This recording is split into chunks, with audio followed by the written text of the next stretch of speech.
శ్రీకర్, రోజు కూలి చేసినా 200 రావన్నావుగా. You are wrong. ఓ మార్వాడి గారింట్లో అంతా పెళ్లికి వెళ్లారు. చిన్నబాబుని చూసుకున్నందుకు 200 రూపాయలు ఇచ్చారు. థ్యాంక్ గాడ్, ఈ నెల అద్దె సమస్య తీరిపోయింది. చరిత్ర గొలుసింది కమ్యం. ఎందుకమ్మావు చరిత్ర?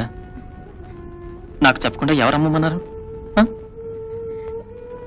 శ్రీకర్, అన్న లేకపోతే ఆకలి మన కడుపులో ఉంటుంది. మన కష్టాలు ఈ 4 గోడల మధ్య ఉంటాయి. కానీ ఉండటానికి ఇల్లు లేకపోతే మన సమస్య వీధిన పడుతుంది. అలరవుతావు. కానీ చరిత్ర, నీకు నేను చేయించాల్సింది పోయి నీ నగలు అమ్ముకుని నువ్వు లక్షలు సంపాదించే రోజు వస్తే నేను మెడ నిండా బంగారు గొలుసులు చేయించుకుంటాను. సరేనా? సరే పద. ఎక్కడికి? భోజనానికి. డబ్బు ఎక్కడిది? నువ్వు అద్దె కట్టావని నాకు తెలిస్తే మన దగ్గర 200 ఉండేది. నేను అద్దె కట్టాను. 2 నెలలు అద్దె తీసుకుని 20 రూపాయలు తగ్గించాడు ఇంటాయన. అంత డబ్బే? నీ వాచ్? ఆకలితో బాధపడే వాళ్ళకి టైం ఎలాగో గడవదు. దానికి వాచ్ చూసుకోవడం దేనికి?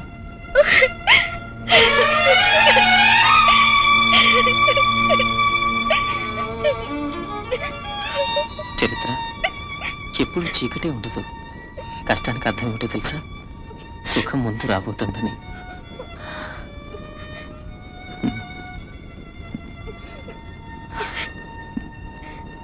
పద, వెళ్ళి హాయిగా హోటల్లో టిఫిన్ చేద్దాం.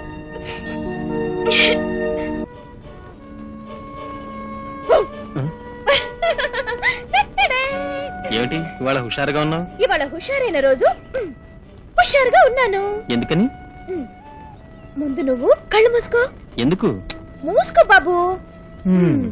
నీ చెయ్యలేవు.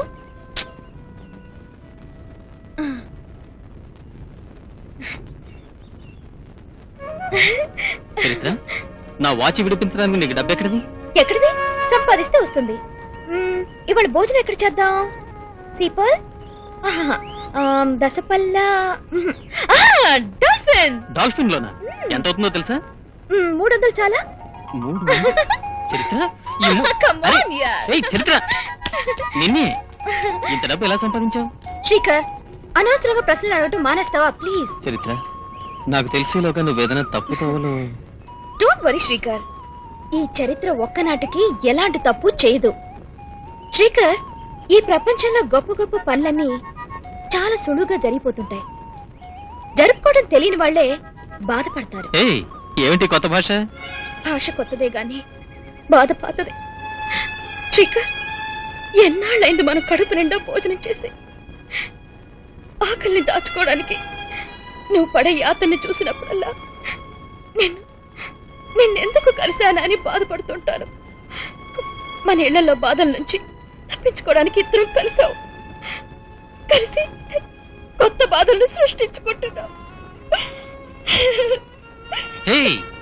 చరిత్రనా ఇలా మాట్లాడేది? లెక్చరర్ చెంపలో వాయించిన చరిత్ర ఎక్కడుంది మేడం? ఎక్కడుంది మా పాత చరిత్ర? అదే కమ్.